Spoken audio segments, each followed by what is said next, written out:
everyone, and welcome to District 30. So happy to see so many people come out here today to talk about economic development.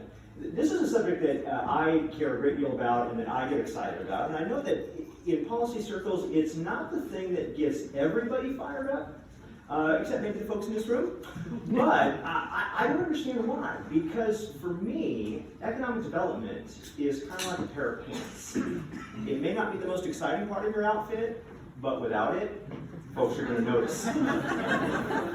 So what I wanted to talk about today was some of the institutional challenges that we have at the legislative level in terms of economic development, how that trend is changing, where I hope we can get in Oregon in the next 25 years, and what WEA's role and the role of all the folks in this room is going to be in helping us get there.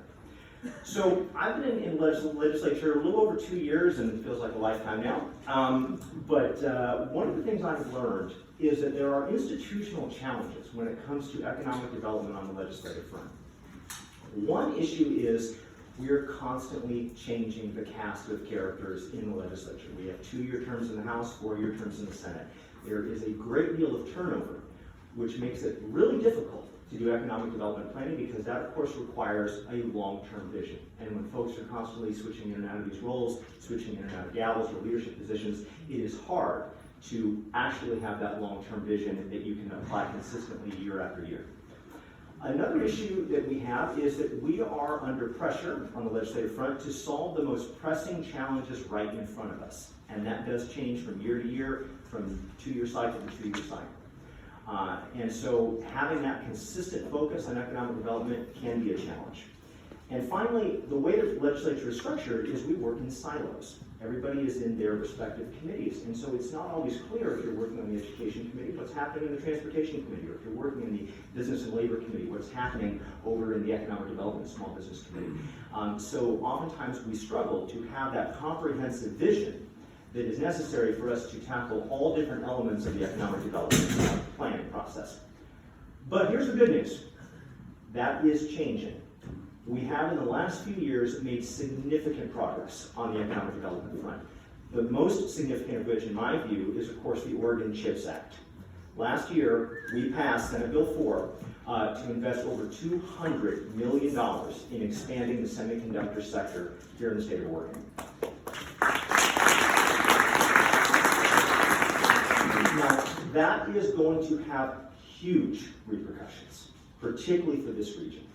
But looking at the numbers, we now know that that $200 million investment, when you combine it with federal incentives that are going to be provided as well as private investment, we are looking at over $40 billion of economic activity that is going to flow from that.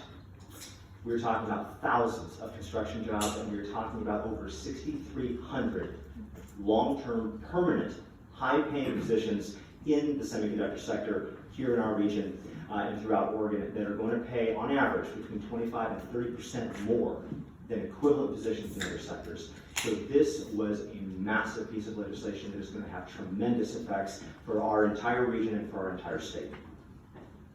But that's not all.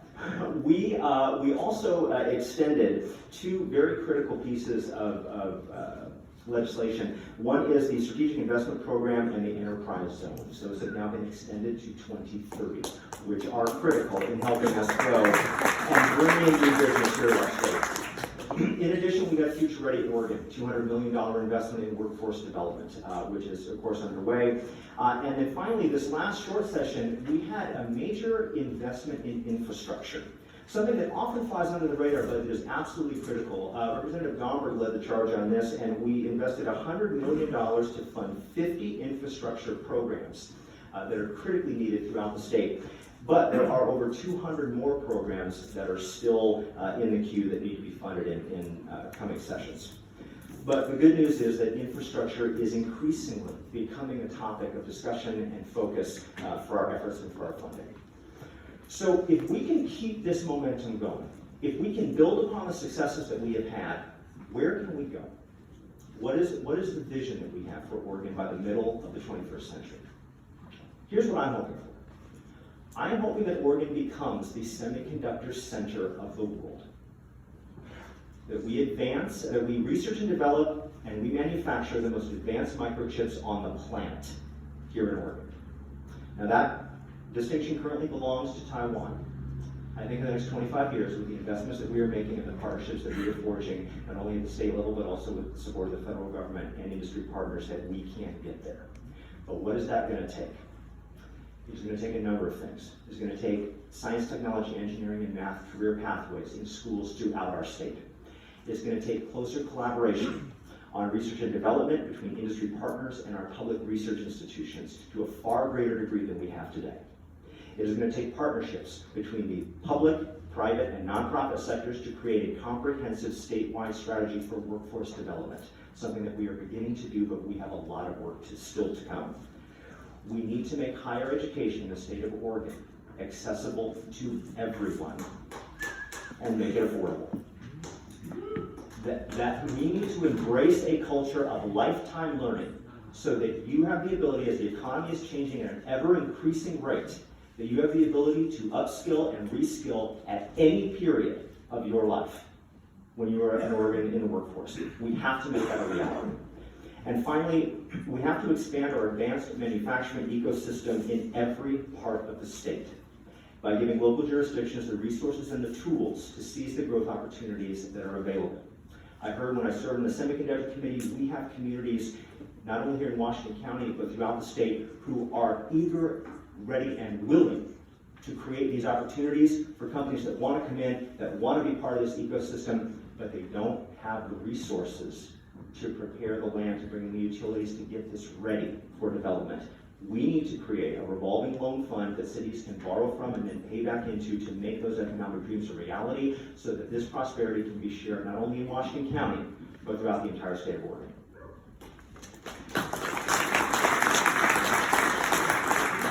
Another aspect that I want to touch on is by 2050, we need to be a clean energy hub. We need to reclaim our role as a state in the green revolution. Oregon, for decades, was very proud of the fact that it was a leader in this space. We have fallen behind.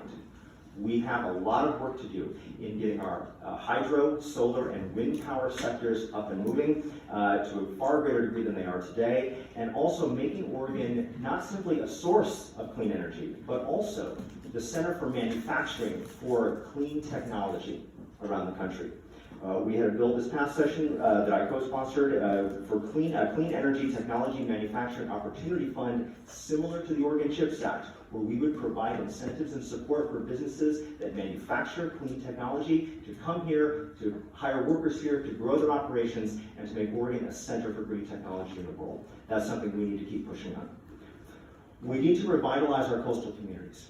This is going to include expanding the port at Coos Bay and upgrading our rail and road networks with the coast.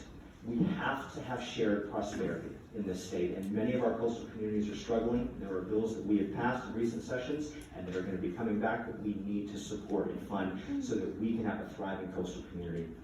And finally, I think we're all committed to, over the next 25 years, ensuring that Portland is able to bounce back and is able to meet its full economic potential and be a center, not only for economic growth, but also for culture and for all the arts and all the wonderful things that we all love about Portland. So that is my vision for the next 25 years. And what is WEA's role?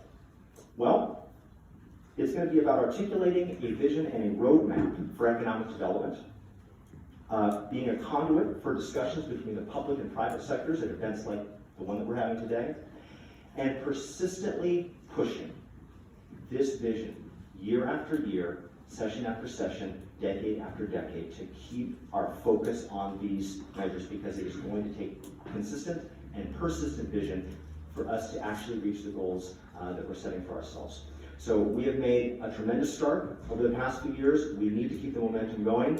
And I will leave you with a quote from Winston Churchill that I think is applicable to this situation, though uttered in a very different context. He said in November of 1942, "This is not the end. It is not the beginning of the end, but it is perhaps the end of the beginning." Thank you so much.